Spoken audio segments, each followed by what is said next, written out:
Hello, everybody. Welcome back to a new week of Excel 10 Minute Leaders Live. My name is Graham Brown, taking you on a journey this week to meet the wonderful people of this planet, people who are doing stuff, changing things, making the world better, whether it's in technology, business, or society. Joined today all the way from North Texas, Dallas area, I seem to remember. You correct me if I'm wrong. Charles Reed. Charles, welcome to the show. Graham, it's a pleasure to be here. Thank you for having me. Did I get you right geographically? Yes, just north of Dallas, Texas. It's North Texas. Originally from which part of the world? Iowa, about 500 miles, 600 miles north of here. Ah, and when did you make the journey south? Ruth and I, my wife, we came south to Dallas in 1972. All right, I never have look back. moved away several times, and I keep moving back. I like Dallas. So you prefer Dallas to the open plains of Iowa? Yes, Absolutely. All right, well, we've got 10 minutes together, Charles. Are you ready? absolutely.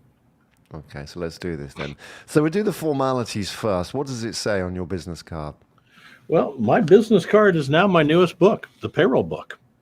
So I'm Let's have a look at CEO of that. the company. Hold it up again so we can see. There we go. The payroll book, a guide for small businesses and startups. When did you That's write my that? business card now. When did you write that, Charles? Wiley published it late last year, so it's Oh, quite new. fantastic. Congratulations. Thank What you. is the problem that we have, small businesses? Why do we need this book?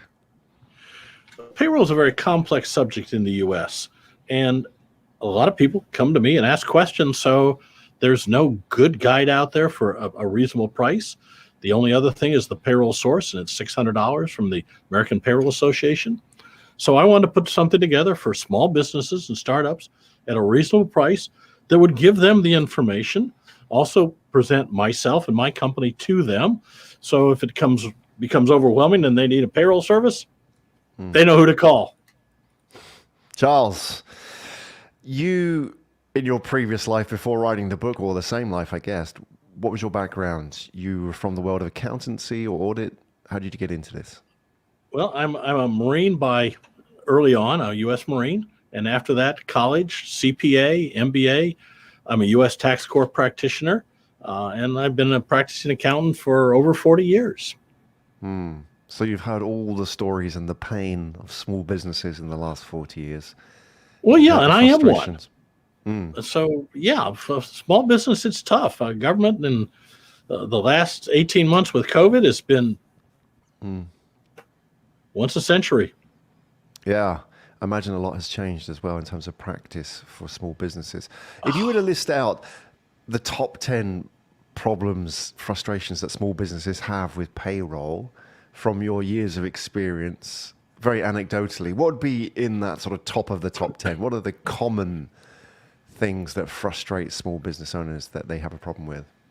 The Internal Revenue Service, which in fiscal 19 issued $13 billion of employment tax penalties, about half of which got abated by people like me. Classification, knowing when to classify somebody as an employee or an independent contractor, knowing if they're due overtime or not due overtime. Those are two of the biggest ones.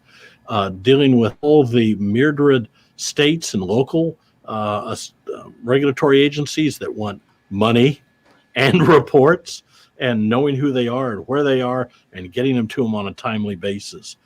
Those are the big things. Actually calculating the payroll is not that difficult. It's all the regulatory stuff that goes with it. It seems as well, as a small business owner myself and have been for over 20 years, that any government, it seems to make it difficult to get money, pay payroll properly. It seems that it becomes every year more and more complex. We're not winning the battle, are we? No, we are losing it, and we are losing it rapidly. Well, that's why we need books like yours, Charles. So if it was easy, then we could all do it ourselves.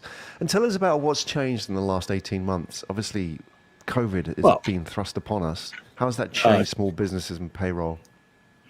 There's so many things that they produced to provide relief, whether it be the stimulus payments, the employee retention credit, the tax deferrals, the PPP program. All these things just are complex.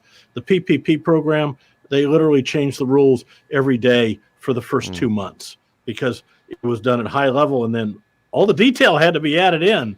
Congress doesn't write details. They write broad strokes, and then the details have to be filled in, and that takes time and experts.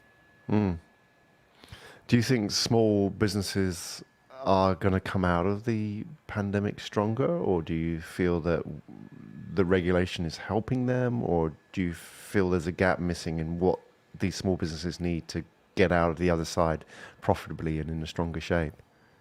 The regulations has been terrible for small business. The shutdown has been terrible for small business.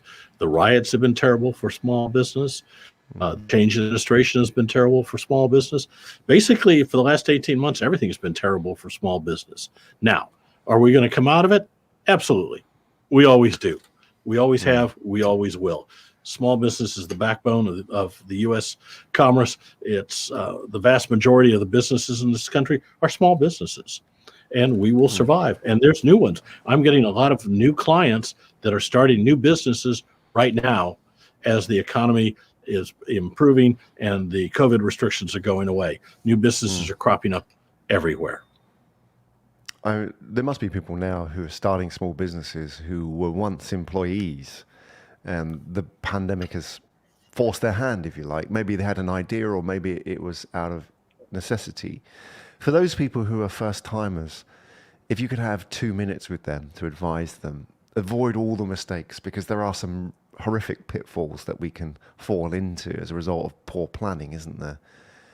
What would you say to those small business owners watching, listening today? If you've got 2 minutes of their time, what are the quick wins? Get a good accountant that understands your industry.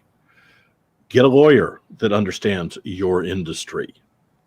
Get an insurance agent that understands your industry, and get a banker you can deal with. But remember, all these people are advisors. Don't let them make decisions for you, because they will if you give them the chance, because they're aggressive people in their industry and their knowledge. So use their advice, but make your own decisions. Be a real businessman. And the next thing, and we all make this as entrepreneurs, work on your business, not in your business. This is great advice. I think you need to expand on that, Charles, because that's probably one of the most important pieces of advice as a business owner can receive. What's the difference? Well, when we start a business, as I did, as you did, we can do it better, faster, cheaper, more successfully than the next guy. So we're good at what we do, and we know it. So we want to do it. That's the best way to go broke that I know of, because you can't do it all, and you have to hire people and have facilities and delegate things and so on as you grow. You can't do it all. I tried, and I almost went out of business. A friend of mine gave me a book, Michael Gerber's The E-Myth Revisited, which taught me how to work on my business. I buy them by the dozen and give them out to clients and other people, because it's the leap that makes business successful. You can't do it just working in your business. You got to work on your business and make your business successful, which makes you successful. So that book I used, and I give it out, as I said, I buy it by the dozen at a time. It's a great book, and it was written many years ago. It's amazing to see it still quoted in situations like these. It's still very timely, and it's a wonderful guide to get you to start working on your business. I feel that with that book, one of the misconceptions people have when they see the E-Myth, that they think it's to do with e-commerce or e-websites, for example. And it was written That's because it's that. old. Yeah, it preempted all of that. And actually, when people realize the E is the entrepreneur myth, right? That was the myth that being an entrepreneur allowed you all this freedom. And yet there were all these entrepreneurs and business owners who are effectively just working busy, average paid jobs, probably what they could have earned if they were stayed in the salaried world, right? They bought themselves a job, and it doesn't pay all that well, and the benefits of the vacation are lousy. And the boss is a real nutcase. King of the castle. Well, there you go. That's the power of reading these kind of books and talking of books as well, yours as well. Let's have a look at that one last time and then talk about where we can get hold of your book, Charles. If you can hold up to The book's camera. available Payroll book. on the Payroll Book, a guide for small business and startups. Available on Amazon, Barnes and Noble, or at thepayrollbook.com, its own website. Fantastic. Charles, wonderful having you on the show today. Really enjoyed that. So now that you've written this book, you must have another one up your sleeve, no? They always say that there's never one book in an author. This is number 4, and frankly, my next one is probably not a business book. It's to teach young men how to be gentlemen. Oh, part 2 for this show, I'm sure. There you go. There's a real problem right there. And Charles is going to teach us. There you go. Thank you very much, Charles, for joining us on the show today. I really enjoyed that. Charles Reid, everybody, go and check out his book. And obviously, if people want to connect with you as well, the website, once again. GetPayroll.com is the main website. My email is cjr@getpayroll.com.